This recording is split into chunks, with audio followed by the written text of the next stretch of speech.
Okay, here we go. Test, test, test, test. Roll music? Let's roll it. Welcome to the Unknown Morning Show. It's the show where we explore radio, Podcasting, TV, gear, gearheads, and making money with a hot mic and other stuff too. This is the Unknown Morning Show. I'm Mandee Montana. And I'm Chuck McKinley. So, punched up over the slow roll. You're going, yeah, you're going slow here. We actually, to be fair about it, we'd made notes about one of the things we both like is the Marvel Universe, Marvel movies. We were swapping notes back and forth the last couple of days. Movies. I've seen some of the series you haven't, but so. I mean, unless you want to go way back to Saturday mornings on Fox, I watched the X-Men cartoons. I never did. I was a kid, Chuck. There's that generational gap between you and I. So I was, getting up, eating my cereal, watching Wolverine and Rogue hang out. Spider-Man kid. Yep. I tried to make, when I was a kid, something would shoot stuff off of my wrist like Spider-Man. Yeah? Yeah. How did that work for you? Oh, fantastic failure. But your imagination was on point. It was kind of like the time, yes, that I showed my dad something and I said, what is this? And he said, it's something that's like an underground missile silo launcher. And he looked at me and goes, that's really nice, Charlie. It's funny. So but it can destroy the world, Dad. I love kids. So what's fun about this for me in part is that Chuck is so great at having structure and notes and planning ahead that he emailed me his thoughts on the Marvel movies ahead of time. And when I read it, I was like, oh, I have all these other thoughts that I certainly want to talk about what you want to talk about, but I had all this other ancillary stuff, things. Yeah, stuff in mind. And I'm just going to throw this one out there first and we can get it over with quickly because I think it's a little bit timely. Yes. And that's the Fox and Disney merger, 20th Century Fox and Disney bought them out. Yes. So I find all of this interesting because I was a fan of Marvel when it first launched with Fox, 20th Century Fox. So the first Spider-Man movies with Tobey Maguire. Okay. And the original X-Men films, yes. Back in 2000. So X-Men was first you in mean 2000. Patrick Stewart? Patrick Stewart was, Charles Xavier. Of course, Hugh Jackman's been Wolverine all the way through. Yeah. But, Halle Berry was Storm and Anna Paquin was Rogue. And I'm trying to think of a few others that were in it. But I mean, great cast. And then there was the young X-Men too. And then, but that was, you're talking 15 years later. Was it really? Okay. Yeah. Days of Future Past. My confession is kind of an X-Men, not a huge X-Men fan. I don't know why. Maybe it was because of the whole group thing versus an individual effort. Maybe. Man, that's something to think about. That's an episode there. That is an episode. I'll tell you briefly why I got so into it. Yes. So timeline for Mandee. 2000 is when X-Men comes out. Okay. So my senior year, fall of 2001, spring of 2002. Yes. I was yearbook editor that year. Okay. So when I'm finalizing the yearbook in the summer of 2002 with my staff. Yes. Our instructor rolled the TV, VCR, DVD, whatever, I think it was VCR still, into the staff room, and she would play films for us while we were putting the yearbook together. And one of the ones we watched was X-Men, and we would have philosophical conversations about the themes within the film and about how the mutants are a really good representation of people who are outcast within society. So not white Americans, right? So, people of color or people that are maybe gay or non-binary and how they're treated.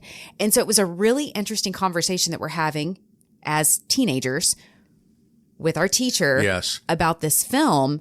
And of course, we're enjoying it for just the eye candy of it, right? It's a visually stimulating film. But I've been drawn to the Marvel Universe early on because of the storytelling and the interwoven themes within those and how they relate to and comment on society. I never had a lot of quarrel against the only time, and it seems like most superhero movies have this one tiny thing, and that is there's the climactic fight scene where I'm going, okay, we know you're going to win. Let's just cut this down a little.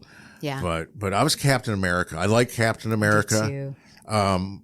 And when I really think about it, I liked, and I don't know if it was just because of the casting. I know in I think it's Winter Soldier that Redford's in. Yes. That to me is one of the best stories because, It's not just, here's the superheroes. It's not obvious who the villain is. Exactly.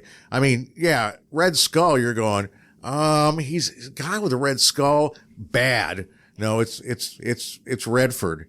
Mm-hmm. I mean, it's, as he was called back in the day, Ordinary Bob, Robert Redford. Yeah. Your grandma and mom loved him. And all of a sudden he's a bad guy. This isn't going to do. Well, and the Bucky Barnes duality too, right? Because he's Captain America's best friend and kind of his hero until Captain America becomes Steve Rogers turns into Captain America. And then he, kind of is a little bit greater than Bucky. Exactly. And I think, yeah. And don't you think that Sebastian Stan? Oh, I'm a stan for Sebastian Stan. Yes, I think he's a great actor. I've seen him in a lot of things. I really like him. Did you see him in the Pam Anderson and the what was it? They were and Tommy Lee. No. Oh, well, it would be for acquired taste. I think. Did he play Tommy Lee? Yeah. Oh, yeah. I mean, nipple rings and everything, and it was one of those things. Fascinating. Oh boy. I think I lasted a half hour. It wasn't my cup of tea. Okay. If I was an actor, it's something. Yeah, this is on my acting. Air check, radio guys, you know what we're talking about. Yeah. But yeah, it was, and I think Sienna Miller may have been Pam Anderson, I think. Interesting. Yeah. I saw him in a TV series that didn't make it somewhere around 2009. I'm trying to remember what the name of it, something to do with like a king. It was a modern day sort of fantasy sort of thing. But anyway, he was part of this royal family. And I think it only lasted one season. It was during that weird time in television when the writer's strike was happening and they were experimenting with a lot of shows that didn't last. Okay. But he was great in that. And I got invested in the storyline and in the character development. And then he was gone. And then I think he may have appeared on like an episode of Gossip Girl. So I've sort of been following him, I guess, for a long time. It's kind of interesting when you have those, television shows that happen like that. And it's, I have a show. Prison Break was like that. A lot of people really got into Prison Break, and then it was gone. Yeah, they wanted to know what happened. There's a show that I'm watching now called Evil, and it's this wonderful mix of supernatural, religion, sometimes funny because it's got there's Mike Coulter is a priest. And I forgot her name now. She's a Dutch actress. And I forgot the other guy's name, but they have this Scooby Gang mentality of solving stuff or not solving stuff. And Michael Emerson plays the bad guy. If you're familiar with Michael Emerson, he was in Persons of Interest as the good guy, actually. Yeah. But he plays bad because he doesn't look like it.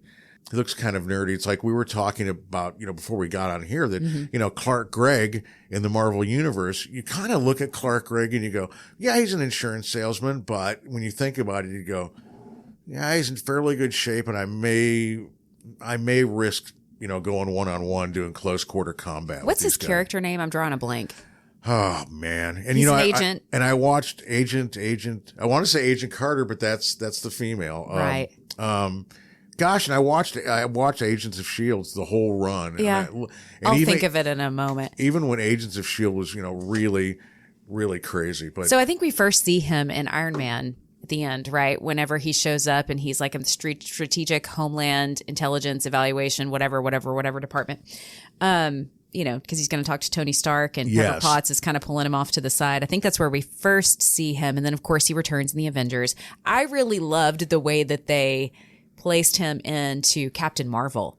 I thought his exchange with Samuel L. Jackson and, Brie Larson, I just thought they were hilarious together. Phil Coulson. Agent Coulson. God, I love Google. Yes. I love Google. I just really loved that interaction because that was kind of the beginning, right? Like later film, but sort of the beginning of the interaction of Fury and Coulson.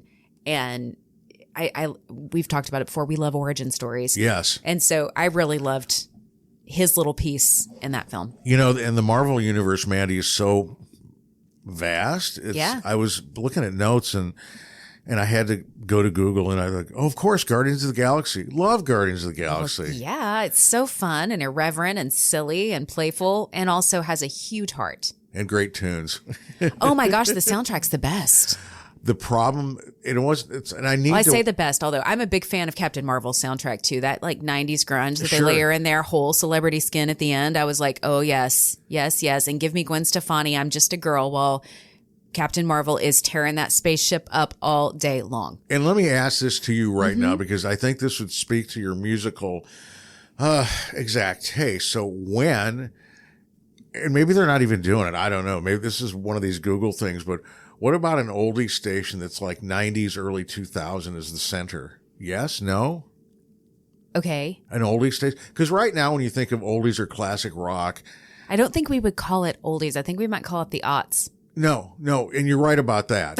No, no, because the thing is, there used to be an argument maybe 10, 15 years ago about calling your station gold. Yeah. Because that. It changes, right? Yeah. Like it evolves. And it's like classic rock. The first time I heard Nirvana on classic rock, I was like, wait a minute. Yeah. Wait a minute. Classic rock in my mind was like 70s rock and hair bands. Yeah. You know, like electric guitars and long hair and like Whitesnake and stuff. So like when you put grunge in there with it, I know we're going a little bit all over the place here, but like I find that a little interesting. To your point though, there is a Sirius satellite station. There's a couple of them actually that focus on that timeline, but different genres of it. So there's one called Pop Rocks that I really like, and it's because it's music that has kind of a rock base that went pop, that like charted on pop charts. So would that be like System of a Down? Yeah, you'd probably hear that. You're also going to But hear that's almost too hard rock. that's a little heavy. You're going to hear Fall Out Boy, John Mayer. Oh yeah. You know, like because you don't hear them Foo anymore. Fighters. You don't hear them any. I mean, Foo Fighters, yeah, but you don't hear. Yeah. If you're not making hits, you're not going to hear it on contemporary Right, radio. and so- and it's too young for.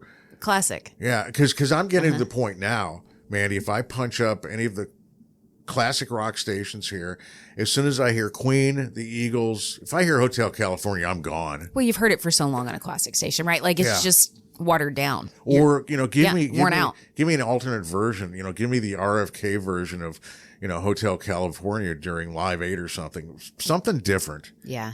Give me some different ear candy.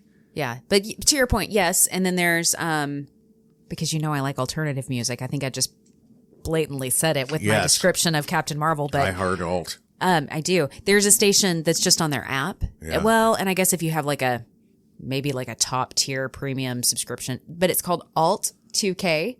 And so it's alternative rock from like the late 90s, but also into the early 2000s, which is when I was in college and really into alternative rock. Yeah.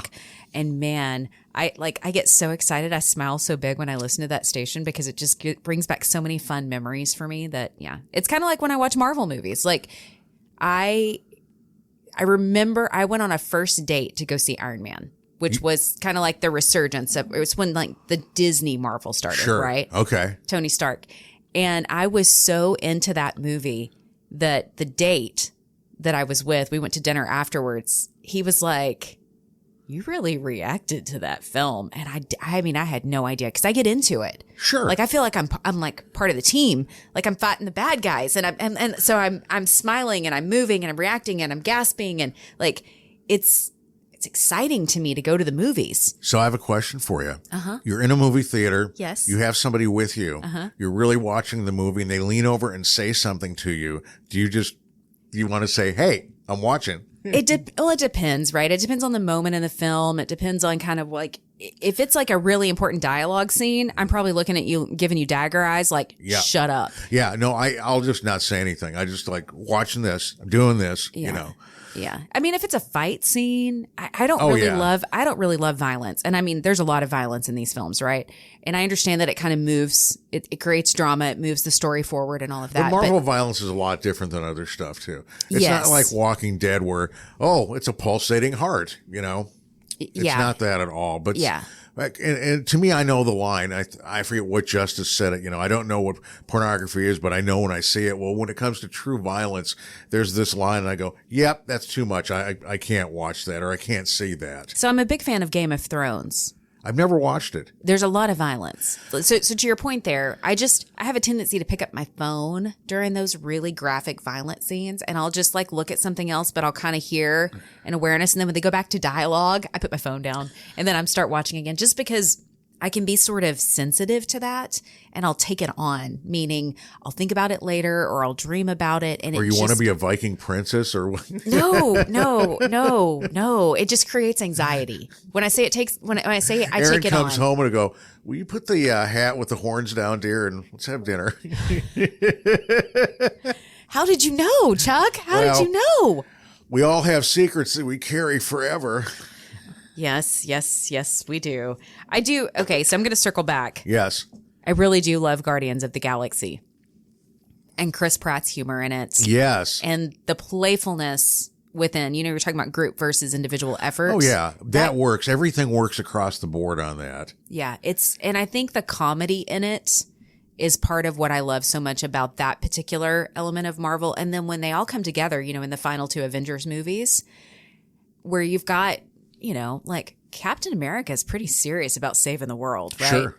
Tony Stark, Iron Man, also pretty serious and engaged. And then you've got the irreverent humor of Star-Lord, Yes. you know, and I think it's a nice compliment. Yes. Yeah, I think it works. And I forgot Bradley Cooper's character's name in Guardians, but The raccoon, Trash Panda. But the original, when it first came out, somebody told somebody, you know, on the production team or the director or whatever, and said, wow, he does a really good job. And his response was, he's an actor.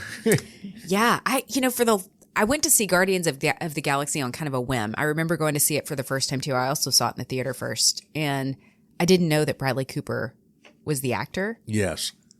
Which was kind of awesome. Meaning I didn't recognize his voice. Yes. It wasn't like it was an obvious thing like Deadpool, for example. It's obvious to me that that's Ryan Reynolds, and part of his personality is sort of woven into the Deadpool personality. And it's the snark amazing and and how humor. he projects. Yeah. And he breaks the fourth wall a lot, which I find entertaining. It's great. But so like, I can appreciate both, I guess is what I'm saying. But I did appreciate that. I nearly had his name. Rocket? Yes. Rocket. I had no idea. Of course, Rocket J. Squirrel. Yeah, I had no idea that was Bradley Cooper when I watched it the first time. You had said something at the top of the cast, and you referred to the Disney merger, right? Yeah. I don't know if you saw the quote. I think it was 2 weeks ago. Bob Iger, the president of Disney, who's taken a lot of heat just for taking heat over the past year or two for everything. Edit port, but because they were asking him, okay, this is an R-rated movie for Disney. Mm-hmm. It has all this stuff in it, swearing, et cetera, et cetera. What's your response? And he said, well, we knew what we were doing. We knew what we were getting. We knew the product that we're pushing. We get it. You know, I think it's one of those situations, and this is something that's it's going to be a conversation forever. And that's, you know, parents choosing what their children see, right? Disney typically it kind of has this family brand to it that it's safe for children. So I can understand him taking heat over it, and we got to make money. They have to make money. 20th Century Fox is an incredibly profitable product. The pandemic still impacts stuff. Yes, but if you look back at, I mean, I have Disney Plus, so I've been looking at the catalog, sort of where they've woven in things from 20th Century Fox that I didn't realize were. So, for example, like 10 Things I Hate About You, Never Been Kissed, some of these films that came out in the late 90s, early 2000s that, I mean, I love. I've gone back and watched them again and again. Okay.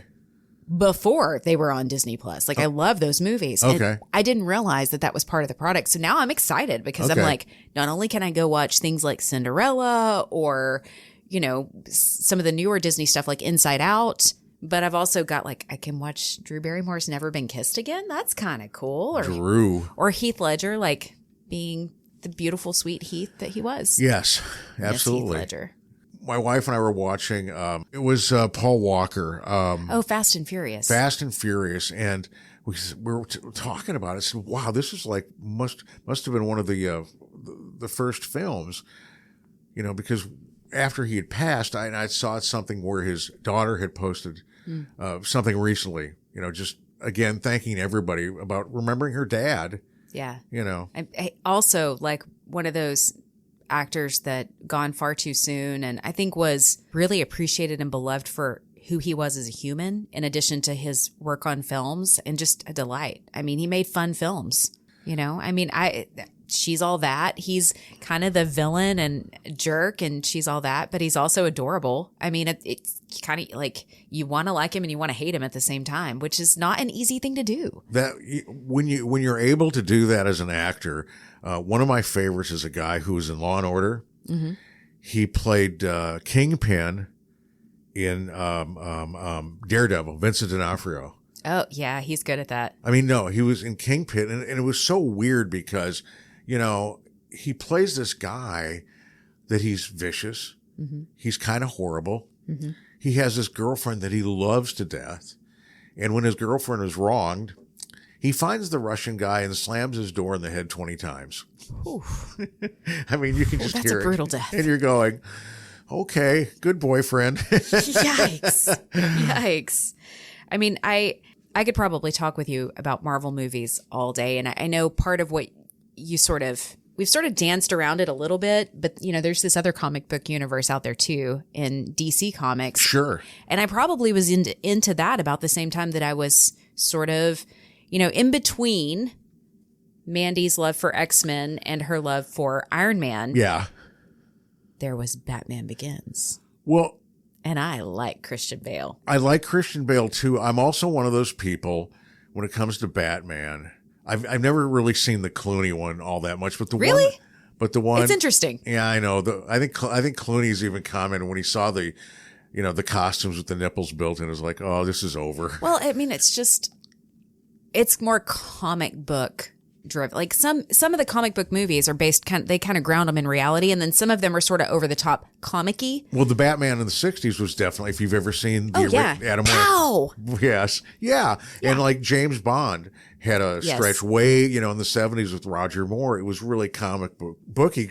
For instance, when they did Casino Royale and they was faithful to the book, mm-hmm. I thought this is going to be awesome because it was brutal, the book was even a brutal read. Yeah. Mr. Bond, We should do an episode on James Bond because I know you're a fan, and I, thanks to Aaron, finally have seen, I think, nearly every James Bond film. Daniel Craig too kind of breaks the mold. He's not pretty. He's not a classic pretty boy. He's pretty. But not in the same way that, like, I see what you're saying. Like Pierce Brosnan. Pierce Brosnan is more debonair. Classic, yeah. Yeah. Whereas it's kind of the Sean Connery, yeah. It's the Sean Connery. Sean Connery's chest hair looked like it could have been a weapon, Pretty, it's like, I'm going to rub your face in it and it's going to cut it up. I mean, he had a ton of it. I don't know. But yeah, when you were talking about the Bob Iger thing, the whole thing about the merger, and I thought about what Bob Iger said. We knew what we were getting into. It was like in the past month. I don't know if you saw this movie Horizon that Kevin Costner did. I haven't seen the film. I've seen the trailers for it. Yeah. That there's some press for it. He took a huge bath because he supposedly invested I think $50 million of his own money into it. It took $100 to make, and it made $11 million in the box office. It took a huge, and supposedly it's going. I thought I saw Netflix is, going to put round 2. He had this vision of 4 stories that he was going for movies, and I thought, dude, bless him. He's had a couple of those. I mean, Waterworld ringing a bell. Waterworld, The Postman. Yeah. But they're one of those movies. But you got to appreciate the fact that he takes the risk, right? I mean, and the thing is those movies, Waterworld, Postman, Don't Look Back. Don't Look Back was a cool espionage movie, but there was a stretch of movies, too, that one of my favorite character actors was in it, and his name is Will Patton.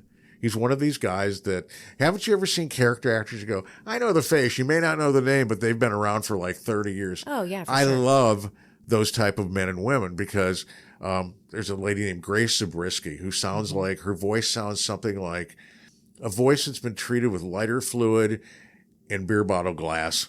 And she just, Grace is, and she looks like, we were watching something the other day and I said to Rosanna, I think Grace is smiling. It's the first time I've ever seen her do that in her. Oh my. Hey, you know what? What? This is like regular coffee talk. It's Marvel, but we've gone from this to all of a sudden Grace Zabriskie smiles. How about that? Another one in the Marvel series, kind of like You referenced Jeremy Renner in your notes. Yes. I liked Jeremy Renner before. I really like him more since I've seen him as Hawkeye. Yes. And I think it's because he's got this. I mean, I think probably because my first sort of like film that I remember him in really was The Town. Have you seen The Town? It's like a Boston heist kind of thing. But that's the one. Isn't Affleck and Damon? Yes. Okay. Yeah. Was De Niro in that too? No, I don't think Damon was in it, but Affleck's in it. Okay. And oh shoot, there's one other. It's not. I don't know. Casey Affleck might be in it too. It might be Ben and Casey. I can't remember, but there's somebody else. All right. And I can't remember the lead actress's name, but she's kind of one of those character actresses that this is like one of the lead films that she got in. Okay. She's not super notable, but she's great in it. Oh, sure. I mean, she's wonderful. But anyway, Jeremy Renner is a pretty bad dude. Blake Lively's in it. She plays a drug addict in it.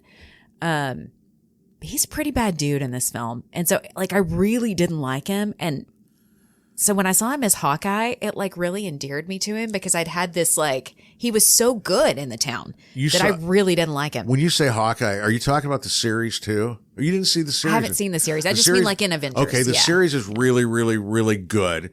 Haley Steinfeld is great in it with him. They really, I really like her have too. great chemistry. But Hawkeye in the Marvel series, there's that part. All of a sudden, it's like there's 10 minutes, and I forget what movie they're showing him. Family stuff. Yeah. Which you never see, which I thought was really kind of neat. It was very, very, very good. I agree. You don't really see that much, and the sort of his relationship with Scarlett Johansson's character, Natalie, where it's like you kind of think there's a little bit of a like they have great chemistry on screen, so you kind of think there's something going on. Sure. But then you later realize they're more like brother and sister. And Renner, when I saw him in when Mayor of Kingston came out, Kingstown, whatever it came out, the very first episode. Now, I'm a Kyle Chandler fan. Oh yeah, he's great. Kyle Chandler gets Friday Night Lights all the way. He dies in the first episode. Oh. I was like, no. But I've had people tell me, oh no, watch the series. It's a great series. But I was like, why are you killing Kyle Chandler? Come on now. Hey, speaking of, I think we should very soon do a Friday Night Lights episode. I mean, it's going to be relevant very soon. Well, because there's people on there. I mean, there's the obvious guys. It's Kyle Chandler, Taylor Kitsch, Minka Kelly, but Connie Britton. Connie, I love Connie, Yeah. but he's married to Kristen. Oh, yeah, Kirsten Dunst's husband. But he's really, really good. Can't think of his name Jesse right now. Plemons. That's it. Jesse Plemons. I mean, he's That's ended probably up, his breakout, right? I mean, he's been in a lot of things. he like the last couple of years, everything he's done has been wow, Yeah. wow. Yeah. Very, very good. But then there's a guy named Zach Gilford that's in it. He plays Matt Sarrazin, right? Yeah. Okay, so What's he doing these days? yes, so Criminal Minds did a reboot, started last year. Is he in He's it? excellent. That doesn't surprise me. I liked him as Matt Sarrazin. But it's a like lot. it's so different than we've seen because Matt Sarrazin was a shy guy. I mean, no, he's a total. He evolved. Huh? Saracen evolved. He's total. But he's Part a total. of why I like that series so much. Criminal Minds, he's a total psychopath. And it's funny because I didn't watch a lot of the early Criminal Minds. I just kind of picked it up last year, and I've become a real Joe Mantegna freak. I like Joe. I dated a guy several years ago. Named Joe Mantegna. No. Several years ago, actually, because Aaron and I have been together for a really long time. But this guy was really into Criminal Minds, and I developed an appreciation for the show. My only issue with it was we had a tendency to watch it late at night. And again, like those unsettling thoughts, it created some anxiety within me. I kind of had to separate it because some of that stuff happens. Some of that stuff is real. And the thing is, it's late at night, and your mind still, you said, your mind is still working processing. And then the next thing I know, I'm having this dream of being murdered, or that somebody's coming into the garage to kill me. And yeah, that's no. I can appreciate it, but for Mandee, it's not the best. And it's actually 7:00, and it's garbage day or something. Something simple. It's simple. But Ben Affleck and Batman. Haven't seen it. what I loved about it, it reminds me. But it's not because I like read bad press and thought I don't need to see this. And when I say love it, all. it's not like it's my go. I still think Christian Bale is just wonderful. What I liked about Ben Affleck, it's you know, if you think about, okay, you're this guy that's supposed to be the savior of a city. You've been doing it for about 20 years. Your knees are shot. You probably have a horrible back. You're just tired. That's what Ben Affleck brings to the role. He's world weary. Oh, interesting. I probably would enjoy that. You know, because it's it's like the opposite. It's like Christian Bale, the first one in Batman Begins, it's the origin story. He's young. Yes. You know, and a lot of times when we've seen Batman portrayed over the last like 40 years, it's been that way. I mean, back to like Michael Keaton, sure. You know, young. I really liked Michael Keaton as Batman too. Also, I liked Val Kilmer as Batman in his one movie that he did. You know, I thought that was great. But I'll have to check that out because I would be interested in seeing, you know, part of what I love about comics. And when we worked together at the ranch and I was still live on the air, to pull some radio back into this a little bit. Sure. When we were live on the air, we had a lot of time in the studio where songs were playing and we had this computer with Wikipedia and Google at our fingertips. Sure. I spent a fair amount of my downtime researching stuff on Wikipedia, and a lot of it happened to be comic books. And then I would go home and I would get sucked into it because I realized, and I didn't know this as a kid, but I realized as an adult, there are all these various versions of these characters and universes that they've been written into. Like there's a whole like series of Batman comics that are written in a noir style, like in the 1940s, and like more like a detective series. Okay. It's fascinating, like the various ways that these characters that were created by one person and drawn by someone have then later evolved and been written by others and drawn by others. But like they stay true to who they are, but they evolve and place them in different like scenarios. And then there's different villains and different storylines and timelines. It like tickles my brain in the best way. Sure. And I think that's why I love these films so much and why I keep getting drawn back to them, is because that character development is so rich because there's so much content to be pulled from. You know, and I think when it comes to any character, I sound like such a nerd right now. But when it comes, look, I always say this when it comes to movies or books, their main goal is it should be to make you think. It shouldn't be. And to entertain, but also thinking's good. But I haven't been to a movie since Spider-Man. I just haven't. Really? I've just gotten to the point where I'm comfortable in my place. Mm-hmm. And I'm a man of a certain age where I got to go. It's easier to hit pause. It's easier to and not miss anything. Yes. And then I have to say, I have to wait for the fight scene to, you know, run to the border, so to speak. Yeah. I get it.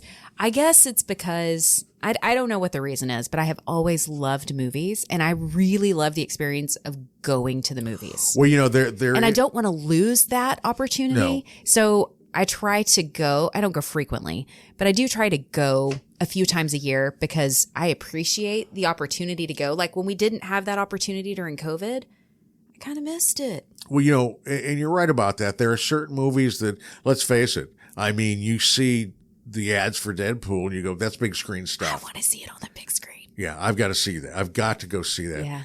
By the way, do you have Disney? I have Disney, yes. Have you seen Togo yet? No, I have no idea what you're talking about. Togo, okay. And I'll tell you this real quick. Willem Dafoe is in it, and it's a good movie. It doesn't mean it's like it's crazy or it's Togo has to do with a dog in Alaska. Imagine that. Chuck is a dog lover, if you guys didn't know. Okay, Togo in Alaska.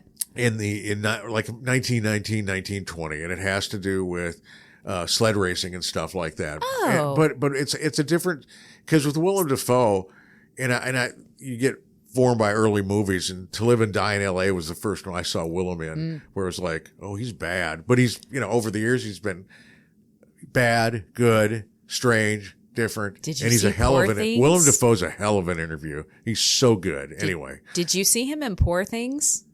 Oh. Did you see that film? My mind was blown. What an interesting film. It's an interesting film. It is an interesting film for adults. Yes, you can't. No, not for children. Even as an adult, there was a certain section in there. I was sort of uncomfortability. It wasn't even that. It was kind of like, okay, so my wife is making Frito pie, and I love Frito pie.